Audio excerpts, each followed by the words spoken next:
Chefs of Reddit, what do we all need to stop ordering? Not a chef. Was a waitress. But if you don't know what an ingredient is, please ask. Especially if you have dietary requirements. I got screamed at by a vegetarian couple because I made the meat for the first time in 15 years. They ordered the pea and pancetta soup without knowing what pancetta was, and without telling me they were vegetarians. I was expected to somehow read their minds and know they were vegetarian and warn them. This is highly dependent on the quality of the restaurant. But a good rule of thumb is not to order stuff that is out of character with the rest of the menu. Every restaurant menu has a general theme to their food. That could be based on region or dietary limitations or main course, steakhouse for example, or whatever. A lot of places will also have a couple of things that break that theme, so the picky eaters in the group have something to order. That stuff will often be made with older ingredients, and by people who aren't used to making it since it comes up so rarely in a night. I work in finding, so no horror stories of rancid food. However, if you are gluten free, as I am myself, accept that some items are not an option. Constantly I see servers coming back to ask if calamari can be done gluten free. No. The breading is flour. They said it doesn't matter, just don't bread it. Okay, fine. Gets plate sent back for calamari being tough from being oil logged. Goddamn. I'm a celiac. I accept things are out of my reach on menus. Get your sheet together. Order within your dietary restrictions and don't make us bend over backwards to make it unappetizing. After reading this thread, I'm wondering why restaurants can't have a sign in the entrance that reads open until 10 PM. Orders accepted until 9 PM. Seems like a great idea for end of shift crews. I know that I personally wouldn't be offended by this sign. Former Steak and Shake cook here, the 7x7 burger. 7 patties with 7 slices of cheese stacked on top of each other on a bun. A pain to make and an easy way to cardiac arrest, increase your waistline and damage your digestive tract. There was so much grease that we had to leave the stack of patties and cheese to drain on a different plate first so that it wouldn't turn the bun into a new state of matter between solid and liquid. The comments have informed me that it's called a colloid. By the way, one person cooks all the patties. 2 on rush hours. 0 to 2 more add condiments. That person may not make a penny of minimum wage and never gets tipped. Edit. Fixed it. I like that dish, insert any TV chef did at that TV show. What it was called. If you want Gordon Ramsay fantasy course, please go to one of his restaurants. What surprises me is that people go into a restaurant and just order something that's not on the menu. WTF? Not in a million years I would event dream of just walking in and shouting that I want X. Surely the same people would go into a McDonald's and ask for a NY steak. Swordfish. All fish can have parasitic worms, but swordfish can be riddled with them. Let's just say it's pretty unappetizing.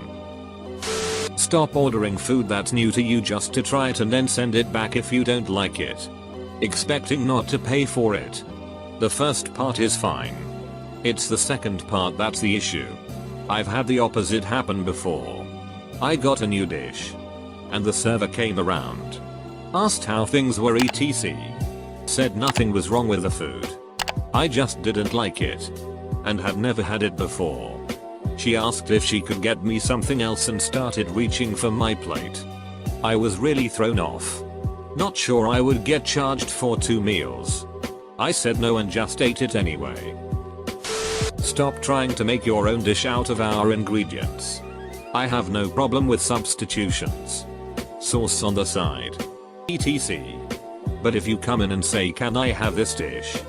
But I want this instead of this. This instead of this. And can you serve it as part of a salad? Then that's not okay.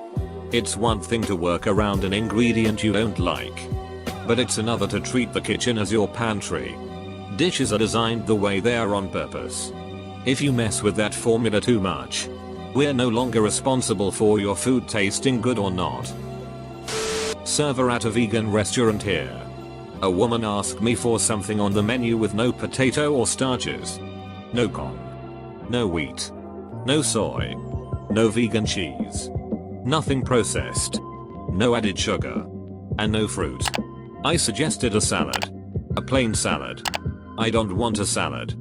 That's all I have at home. When I eat out I want something different. I dealt with multiple fussy eaters. People with crazy diets. Or crazy allergies.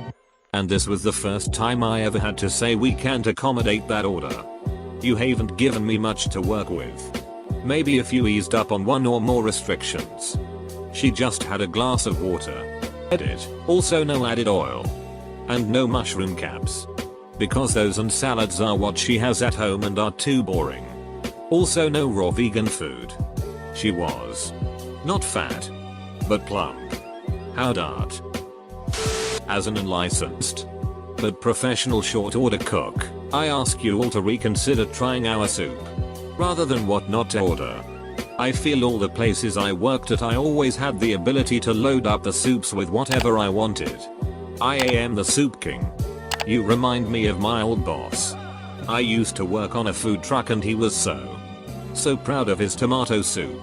It was really delicious. All fresh stuff made from scratch every day. And we sold grilled cheese so it made sense. But people just didn't want to come to a food truck for soup. No matter how good. And he was like push the soup. Push the soup. All the time. And Lord did we try. But I think I ended up eating most of it myself. People who ask for an item clearly not on the menu and then get mad. Worked at a steakhouse and a person got angry. To the point of requesting a manager. Because we did not have avocado for their burger. My response to the entire fiasco. I was on Expo at the time. Was if they want to pay an upcharge of $20 I will send a cook to the store to buy one. They never got the avocado. Pre-ordering food. Turning up late. Then demanding we cook it again for no extra charge because I didn't eat the first one. The itch who did this to me when I was the manager of a beefeater. Oh my god. The smarmy look on her face.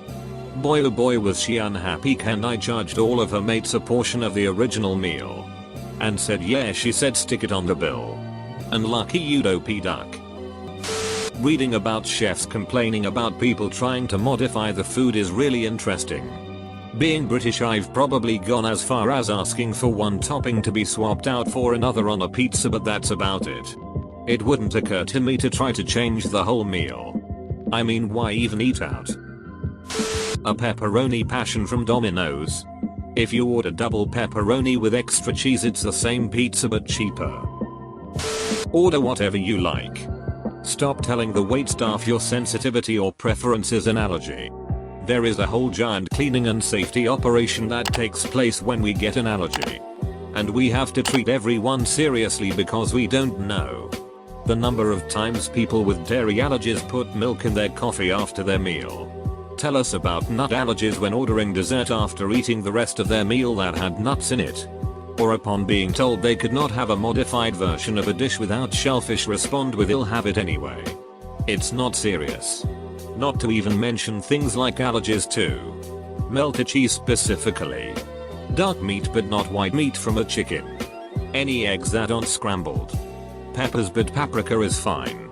Very serious gluten allergy that will cause extreme pain to the unfortunate patron who is chugging down his third pint of double IPA.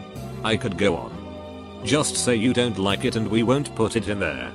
We want you to enjoy your meal. I work 14-hour days to cook people good food as best I can. I want you to be happy. I promise. Lying is disrespectful. Stop ordering dishes that aren't promoted as being gluten-free in the first place. If you actually aren't gluten intolerant, the dishes that are marked as gluten-free are prepared so that absolutely no contamination will occur. If a dish is not gluten-free and you ask for it to be, it will halt all production in the kitchen until your dish is done.